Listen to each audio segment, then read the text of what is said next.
नमस्ते। संस्कार और संवेदनशीलता ही हमारी सबसे मूल्यवान धरोहर है, जिसे हम धैर्य रखकर आने वाली पीढ़ी को दे सकते हैं। मनुष्य संपूर्ण जीवन में अनेक क्रियाकलापों करते हुए अंत में ईश्वर के शरण में जाता है और संसार में जो कुछ भी हासिल करता है उसे इसी संसार में छोड़कर यहाँ से चला जाता है। परंतु बुद्धिमान व्यक्ति अपने द्वारा हासिल किए गए अनुभवों को यदि अपनी पीढ़ी को देकर जाता है तो उसकी संतति में उसके अनुभवों के परिणाम उसके द्वारा परिश्रम करके प्राप्त किए गए गुण पीढ़ी दर पीढ़ी धरोहर के रूप में कायम रहते हैं। हमारे पूर्वजों ने बहुत कठिन परिश्रम कर बड़ी धैर्य, लगन, साहस, पराक्रम से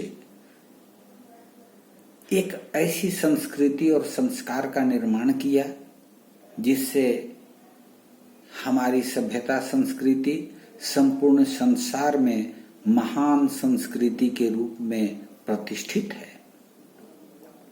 हमारा भी फर्ज बनता है कि हम अपने पूर्वजों से प्राप्त संस्कार और संवेदनशीलता को आने वाली पीढ़ी को धरोहर के रूप में सौंप दें। इसलिए संस्कार और संवेदनशीलता ही हमारी सबसे मूल्यवान धरोहर है, जिसे हम धैर्य रखकर आने वाली पीढ़ी को दे सकते हैं। यह हमारे मन में हमेशा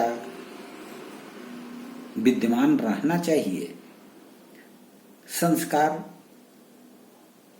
आने वाली पीढ़ी परिवार से सीखेगा। आज का युग आर्टिफिशियल इंटेलिजेंस का है। बहुत सारी सूचनाएं बचपन में बच्चों को प्राप्त हो रही हैं और उन सूचनाओं के आधार पर वे अपने जीवन का मार्ग प्रशस्त कर रहे हैं। जिस समय में उन्हें सूचनाओं को एनालिसिस करने का, उनकी विवेचना कर निर्णय लेने का वक्त नहीं है, बहुत तेजी से वे कुछ भी निर्णय कर लेते हैं। ऐसे वक्त में हम सबों की बहुत बड़ी जिम्मेदारी है कि हम अपने परिवार में आने वाली पीढ़ी को ऐसे संस्कार दे सकें जो धैर्यवान, लगनशील, परिश्रमी और भारतीय संस्कृति सभ्यता का परिवाहक हो। काम कठिन है, कहना और करना दोनों में काफी अंतर होता है, परंतु जब हम धैर्यपूर्वक कोई काम करते हैं तो एक दिन हमें सफलता मिलती है। वह तुरंत नहीं दिखाई देता। कहा गया है कि कारज धीरे होत है, काहे होत अधीर, समय आए तरवर फले, कातक से चोनीर। हम अपने आने वाली पीढ़ी को सुसंस्कृत करने में, उसे गुणवान बनाने में बहुत परिश्रम करते हैं, बहुत समय लगता है। ऐसा हमें नहीं अनुभव होता कि उनके फल को, उनके गुणों को हम अपने जीवन में देख पाएंगे, नहीं देख पाएंगे, परंतु समय आने पर जब वह परिलक्षित होता है तो हमें अपार खुशी होती है।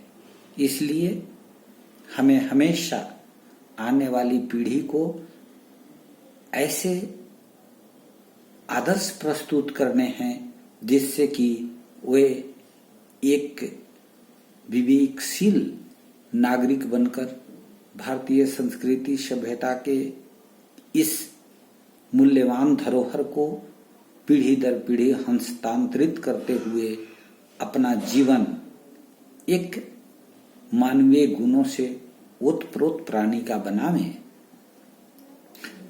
यह धीरज, धर्म, ये ऐसे शब्द हैं, संवेदनशीलता, संवेदनशीलता ऐसे नहीं आती है। किसी स्कूल में, कॉलेज में, बड़े बड़े इंस्टीट्यूशंस में संवेदनशीलता प्रदान नहीं किया जाता है।